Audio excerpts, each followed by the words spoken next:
Is it parents? Is it teachers? I think it absolutely is parents. Alan? Well, I don't think we should get into a squabble between blaming either parents or teachers, because let's take ourselves back a bit. Over the last 3 decades particularly, there's been a kind of crumbling of authority. There's been a sense that any ideas are all equally valid, the sense of a universal premise around civility, around principles of authority. We've seen it across our institutions where authority has been dwindling and diminishing. In fact, like, adults feel very thwarted and not confident in talking about authority. When I was growing up, many people in the community, neighbours, they'd say something, you'd listen to them because there was a sense that they had that support and everyone had that shared thing.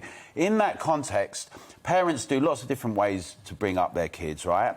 But authority is being corroded in every institution, so partly in academia and in education. And it's very easy to blame parents. I think the problem is we shouldn't have a war between teachers and parents. We should recognise there's this cultural backdrop, and as adults, we should advocate that everyone should hold the line and lead for children. One of the ironies of all this, I happen to have read that, you know, what he said, and I have a lot of sympathy in it. Sometimes when people talk about discipline, they think you're talking about wielding a belt. Discipline and authority is not loud and threatening. It's calm authority. It's ability for people to recognise things about how we engage. It's shared moral norms.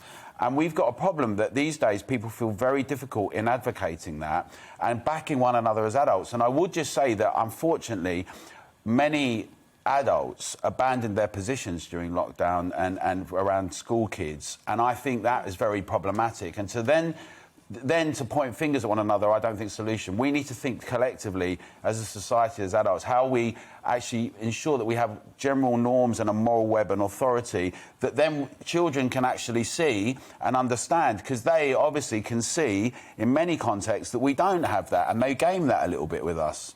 Laura? Yeah, well, as a mum of 2 teenage boys, you know, really at that time when there's all the discipline problems... God, don't envy you. 3 teenage boys? No, 2. Oh, 2. Oh, don't do that to me. Oh. I think it's only 2. So just 2. But it's been an incredibly trying 18 months. I think in the last year, something like 20,000 children disappeared from school registers, and an additional 1.5 million are going to need mental health help after lockdown.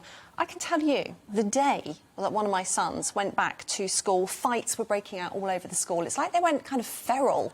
So there's something that's going on at the moment which isn't necessarily the teachers, it's not necessarily the parents. They've had an incredibly trying time. They had no school. Learning from home was just awful. Well done to anyone who had a great time and Forest schooled their children and it went well. I thought it was just appalling. They didn't have sport, they didn't have social life, they didn't have access to wider family. Yeah, I bet there are some discipline problems. But also, one of the schools I have experience of has gone kind of hyper-strict, and that's created a lot of stress. So sometimes you can overly focus on the wrong things, like, is your shirt tucked in? Are you talking a bit loud in the corridor? Actually, these guys have had a really bad 18 months and they need to be welcomed back, and actually, like Alan says, with a kind of a calm authority and good moral values. What do you reckon to that? This is really interesting to me. So all my family are educators. They've all been teachers at some point, and I'm the only one that hasn't, actually. And I went to a school where there were no apparent rules. That's what we were always told. There were no detentions.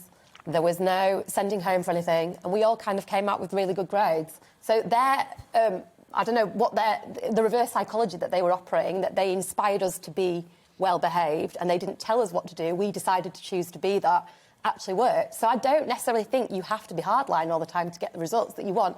The other thing I would say is, if all these standards are diminishing, wouldn't crime have gone up so much as a result of people having no discipline? That's not actually what's happened. Well, it's certainly not what the Tories have said has happened in the past 10 years. Well, I'm the opposite, I think. I've got a 1-year-old, and when we picked him up from nursery the other day, the worker, she said, oh, you know, there's been a bit of an accident, here's this form. And it was so nonchalant, here's this form. Well, what's the accident? Someone's bit your kid. So my kid had this circle, like proper bite mark on his eye socket where this other kid had bit him. My instinct, my initial reaction was, well, what did you do to the kid that's bit him? And the woman was like, sorry. I was like, well, how are you going to discipline him? And the woman was like, well, he's 1. And I was like, he's bit my child. And the teacher was looking at me as though like I was like this really oddball for wanting a 1-year-old to be disciplined. Maybe I was, I don't know.